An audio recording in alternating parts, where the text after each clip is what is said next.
ద్వారా బుధుడి యొక్క అనుగ్రహంతో బుద్ధి చాంచల్యం లేకుండా బతుకుతాము. బుధుడి అనుగ్రహం మనకి కావాలి అని చెప్తారన్నమాట. తర్వాత బుధుడి యొక్క అనుగ్రహం కలిగిన తర్వాత బుద్ధి మంచిగా ఉంటే సరిపోయిందా? మనకు కావాల్సింది ఏంటి? ఆ బుద్ధి ద్వారా సకల విద్యలు కావాలి, అంతే కదా. సకల విద్యలు మనకి ప్రసాదించేటువంటి ప్రదాత ఎవరు? గురు, అంతే కదా. ఆయనకే బృహస్పతి అని పేరు. దేవతలందరికీ కూడా ఆయనే గురువు అని చెప్తారు. బృహస్పతి గురుగ్రహం అంటారన్నమాట. ఆ గురుగ్రహానికి అనుగ్రహం కలగా ఉన్నట్లయితే మనం ఇందాక చెప్తున్నాం కదా, పుత్ర పీడోపశాంతయే అంటాం.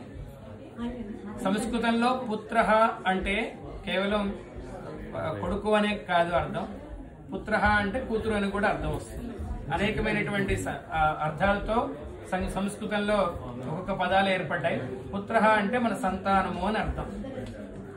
మన సంతానంకి ఉన్నటువంటి బాధలన్నీ కూడా తొలుగుతాయి. ఏమిటి సంతానంకి ఉన్నటువంటి బాధలు అంటే, వారికి సరిగ్గా విద్య రాలేదనుకోండి, ఎవరు బాధపడతారు?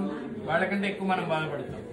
ఎవరా బాబు టీచర్ కొడుతుందరా బాబు, టీచర్ తిడుతుందరా బాబు అని. అవునా కాదు? నీకంటే ఎక్కువ బాధపడేది మమ్మీ డాడీ. గేమ్లు ఆడకమని. ఆ రకంగా వాళ్ళ మనకి గురువు యొక్క అనుగ్రహం కలిగినట్లయితే మన సంతానంకు ఉన్నటువంటి మన దుర్బుద్ధి అంతా పోయి సద్బుద్ధిని ప్రసాదించి వాళ్ళకి చక్కగా మంచి విద్య అభ్యసనం చేసేటువంటి ఆ యొక్క గురుగ్రహంతో మంచి విద్యను అభ్యాసం చేస్తారు. మంచి జ్ఞానం కలుగుతుంది. వాళ్ళకి దినదినాభివృద్ధి చెందుతారు. వాళ్ళని చూసి మనకి చక్కగా ఆనందం కలుగుతుంది.